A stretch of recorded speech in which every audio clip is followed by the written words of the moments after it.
Have you ever had a situation where you all of a sudden just lost your cool? You just blew up at the situation. Maybe it was one of your kids, maybe it was a client, maybe it was a random person at the store. And you think back and you go, "Oh, where did that come from?" And you really just lost control. Maybe you don't know where it came from, but you know exactly why you blew up. As we look through the laws of success book, we are on the eighth law. If you haven't watched any of the other laws where we've talked about the law of your desired outcome, what is it that you're looking for? The law of confidence. I suggest you go back and watch some of those because every single one of these laws build on each other to help you be able to reach the success that you are looking for. But today we're going to be talking about self control. What are the things that you need to have in order to, one, gain self control, but then also what makes it so you lose control in the first place? And this is where the neuroscience comes in. When we look at what is happening in the brain, it helps us to be able to say, that's the piece that I'm missing. Oh, that's where I'm losing control. So I'm going to go through what is happening in your brain first. We're going to look at the neuroscience. So we have a foundation of what is going on inside your body. Then we're going to get into more of the detailed things of what do you do if you want to gain control, if you want to be in control of your emotions, if you want to be in control of the things that are going on around you. So when we're in this place that we start to lose control, what happens first is the prefrontal cortex. This is where we do all of our logical thinking, we make decisions. This is all of the things that are logical. That's what's happening first. That becomes overloaded. And so maybe you're dealing with a tantruming toddler. Maybe you're dealing with an irrational person who is frustrated at something and then becomes a trigger for you. Whatever the trigger is, whatever the case may be, your prefrontal cortex becomes overloaded. And there's so much mental energy that goes into that we no longer can process because it's like, nope, that's overloaded. It gets shut down. And so our logical, rational thinking goes away. And we get to a point of, I can't do this anymore. I've had so much tolerance. And now all of a sudden, that is gone because that's the point where your prefrontal cortex gets overloaded. What happens is then it goes to the amygdala. We've talked about the amygdala before, that's right in the center of your brain. And this is where we process a lot of emotion, and that goes on to high alert. So things like stress, fear, anxiety, sadness, all of those kind of things go on high alert. We start to watch for those things. And then your brain is always scanning for extra danger because your brain is on high alert. And so you react as if the situation around you is dangerous, which is why our emotions get so heightened when we lose control because your amygdala is overactive at this point. The prefrontal cortex has totally shut off. The amygdala is now running the show, which is very, very much emotional. And it's on high alert, anyways, looking for anything that it can grab onto to justify the anger, the fear, the scarcity, the sadness, any of those kind of things. When your amygdala is on high alert, when all of that is increased, what happens is then it triggers the stress hormone throughout your body. So that cortisol goes out, and it puts your nervous system in a state of tension. And so now our nervous system, our entire body, because your nervous system runs through your whole body, and that is now in a state of tension. So if you think back to the times when you've lost control, your heart rate increases. You've got so many things where you're like, everything about your body is super tense. And that comes down to the nervous system. This really is a full body experience when we lose control of ourselves, when we lose control of what is happening inside us. So now that we know what's going on inside your body, we need to understand that the emotions that the amygdala is pushing out as these are dangerous, those end up getting stuck inside your body. If you have ever heard about how emotions don't ever leave your body, they get stuck there. If you've ever been in a place where you're like, oh, I'm just feeling stuck, I can't move forward, I don't know why things aren't changing.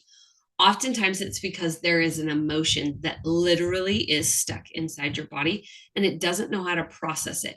So when you come to another situation, okay, so this happened, we like start to calm down, like, okay, I lost control. We gain composure again.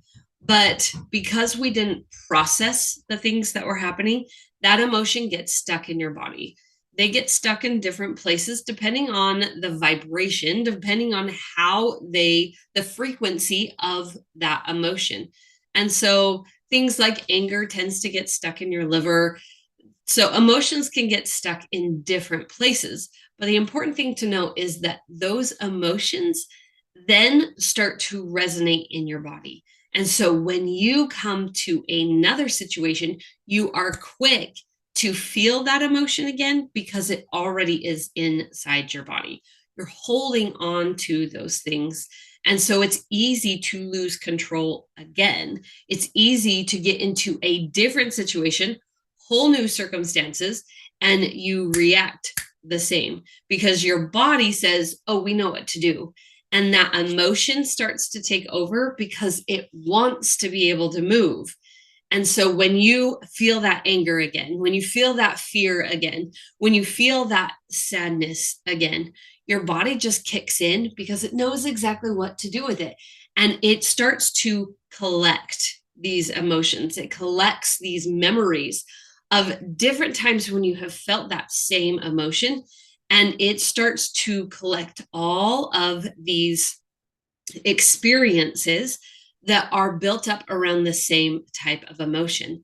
And before we realize it, we are losing control all over the place, whether it is fear that we are being triggered by, like you're just fearful of anything. Look back at how much anxiety is in the world today. We get triggered over every little thing that happens. And so then we just have to continue to retreat. Oh, I can't be around that person. Oh, that person makes me anxious. Oh, I can't go to that place because it makes me feel blah, blah, blah. When we go into these places, we are continually triggered. And it is not because you don't have the self-control, but it is because you don't know how to process the things that are stuck inside your body.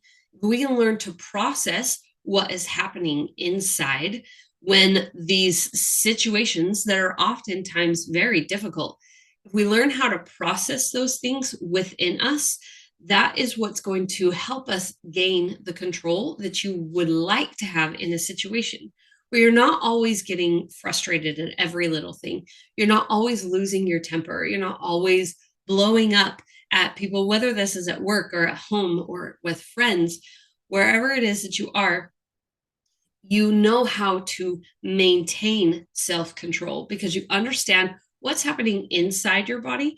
And we're using everything from your brain to all of your organs to help you get into a place that allows you to be able to process the things that are going on inside you, that are being stuck inside of you. And so when we have unprocessed experiences, that becomes unexpected explosions in your life. You have to know how to process the experiences that you're going through in order to be able to maintain that sense of self-control. So, society today, because we don't really know better, what we are taught to do when we go through a difficult experience is either one, you need to just go to therapy and talk about it, which can be helpful, but therapy doesn't always help us because if we're only talking about the emotions, that is just one way that your body is taking in information.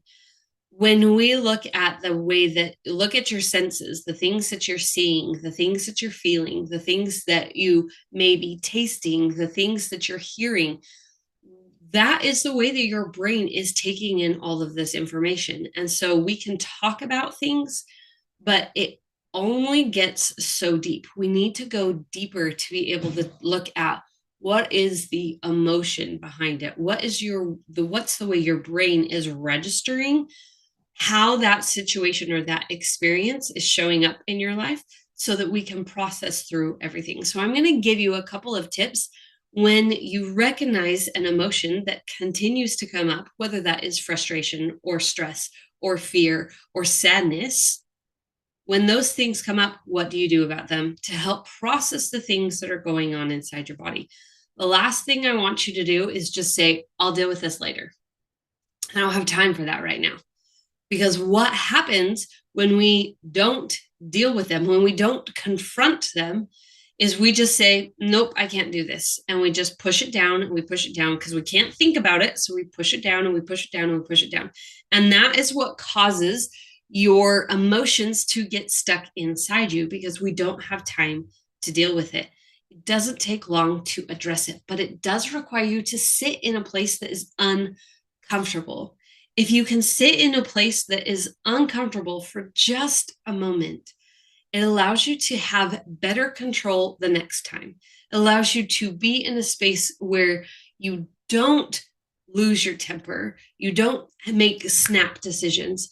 You're able to be in a place where that prefrontal cortex stays turned on and you can think things through logically. And you can say, wait a minute, I don't want to react that way. I want to do something different. So I have a story that I want to share about how this is possible. Now, you may have heard of a woman whose name is Sarah Blakely. She is the owner or was the owner of the brand called Spanx. And she started Spanx out of her college dorm room apartment. And it was something that she had a desire. She knew exactly what it is that she wanted to do. She wanted to help women to feel confident and comfortable within their own skin. And so she started this undergarment that allowed women to say, okay, my body isn't perfect, but I know that I can hold the confidence. And so she started this business. And like I said, she started in her dorm room apartment. And it took a lot for her to maintain control in a environment where there weren't a lot of women who were out inventing something new. And there were a lot of people who laughed at her and said, this is a product that won't ever sell. There were people who refused to give her loans to start her first shipment. Like this, she was faced with obstacles in so many places. There were so many opportunities for her to be triggered, to get frustrated at the injustice and the unfairness that she received. One, because she was a woman. Two, because they didn't understand what this product would do for women all over the world. And so she went about and she knew, because her father had taught her what it meant to fail. And her father taught her to watch for failure, because failure is a sign that growth is happening. You don't grow if you aren't failing. And so every time there was a setback, every time something didn't go the way that she had planned, she was so focused on what it is that she desired. She took that confidence that she had in herself to create what she knew was possible. And she was able to maintain 100% control of her business and of herself as she grew it to 8 and 9 figures, selling an undergarment that helps shape women's bodies. And so she understood the power of failure. That was something that she had to face over and over and over again. And because she knew what to do with failure, it never got to a point where she lost control. She was able to maintain that control of her business until she could say, all right, I'm ready to sell. I'm ready to move on. And it has now changed to other hands as she has created something new and she's doing something different now. But she knew when she was faced with something that could have been a trigger, that could have put her in a place where, oh, you're right, I can't do this. And oh, I don't know what I was thinking. She never lost that sense of confidence. She never lost that control because she understood how to take the information that was coming at her from the outside, how to process it on the inside so she could show up the way that she needed to in order to create her success, in order to create her desired outcome. That is what having a sense of control can do. You can create the outcome that you're looking for. You can have that desire to have something better, and you don't ever lose control where you become discreditable, where you become untrustworthy because you lose that control. Knowing what to do on the inside is critical to help you show up the way that you need to on the outside. So I have 3 steps that I'm going to give you when you are faced with a situation. Maybe it was in the past, maybe it is something that is coming up. 3 things that you can do to help you maintain control of the things that you can control yourself, the things that are going on inside. First, identify what it is that is triggering you. Now, a situation on the outside, we can't always control. We don't know what is going to be coming at us. And so we can't say, well, I'm not going into that situation and I'm not going to do that. Those are things that are on the outside of us. And we don't want to be in a space where we are always withdrawing, because then we're never growing. We have to be in these places to help us be able to grow. If you can identify the trigger that's happening on the inside, that makes me feel fearful, that makes me feel like I'm out of control, that makes me feel insignificant. If you can recognize it and the emotion that it is triggering inside you, that is going to help calm down the amygdala. We're going to work backwards here. We're going to calm down the amygdala first. If you can recognize what is being triggered in your brain and call it out, it's going to calm that down. Like, oh, okay, we have awareness of this. This is fine. And it helps bring that down. So first, identifying what it is. Second, we're going to focus on our breathing. And so if you understand, okay, we're going to say insignificant.